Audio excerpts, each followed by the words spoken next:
তারেক সাহেব, আমি আপনাকে প্রশ্ন করে বলি, আপনি বাংলাদেশের এন্টায়ার যে কোনো থানার থেকে আমি আপনাকে চ্যালেঞ্জ করে বললাম, আপনি রূপগঞ্জে এত পোস্টার দেখবেন যে পোস্টার বাংলাদেশে কোথাও নাই। খালি পোস্টার কার জানেন? আপনাদের ক্যান্ডিডেট। আপনি দেশে ভালোবাসেন, আপনার লোকজন দেশে বলে ভালোবাসে, বড় বড় কথা বলে গণতন্ত্র এইটা ওইটা। আমাকে বুঝান তো, এই গণতন্ত্র যারা বলে, যারা ভোটের কথা বলে, ওদের চরিত্রটাই তো দেখেন না। আপনি এলাকায় খবর নিয়ে দেখেন না। দেশবাসী আপনি একটা আস্থা রাখতে চায়, আপনাকে আস্থা রাখা কাজ করতে হবে। খালি ওই যে বহিষ্কার করার চিঠি দিলে আর আপনি নোটিশ দিলে, আপনি নোটিশ যখন দেন তার 2 দিন পর আরও বেশি বেড়ে যায়। আর যারা বহিষ্কার করেন ওর সর্বোচ্চ সময় লাগে কি, এই এই এই এই কী বলে, তোর দলের এই জায়গা থেকে বহিষ্কার করা আর এই জায়গায় জয়েন করতে লাগে 24 ঘন্টা। এগুলার কোনো কাজ হবে না। আপনাকে এমন এমন পানিশমেন্ট নিতে হবে জনগণ যেন দেখতে পারে যে আপনি এই পানিশমেন্ট নিয়েছেন। জনগণ যেন আস্থা পায় যে না, তারেক সাহেবের সাথে আমরা এই দেশে গড়ার জন্য আমরা কাজ করতে পারবো আর কি।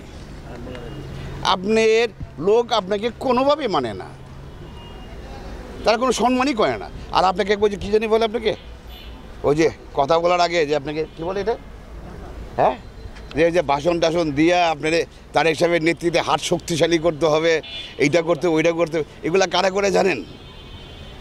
যে আপনাকে ক্ষতি করবার চায়। আপনার ক্ষতি মানে কি? আমার দেশের ক্ষতি আর কি। এইসব লোকজনের কথাবার্তা আপনি কোনোদিন শুনেন না। 10,000 টাকার জন্য এক বিএনপি নেতা আরেক একটা লোককে খুন করছে আর কি, তাই তো? এই তো দেখ, তুই চেষ্টা করে দেখ, তাহলে তুই এই দেশে তুই কেমনি ইলেকশন করবি?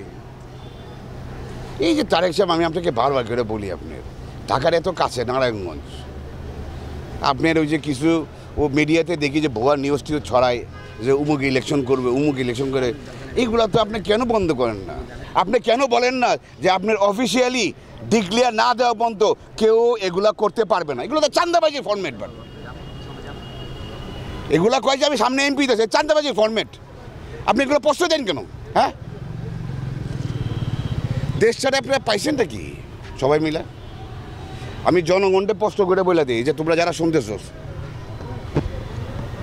সামনে যদি কোনো ইলেকশন হয়, ভোট দিতে যদি ভোটের লাগে যদি আসে এই চাটুকররা যারা চাঁদাবাজি করছে, টাকা যা দিব সব রেখে দিবি, 1 টাকাও কিন্তু ফেরত দিবি না, বাট ভোট কিন্তু ওদের দিবি না।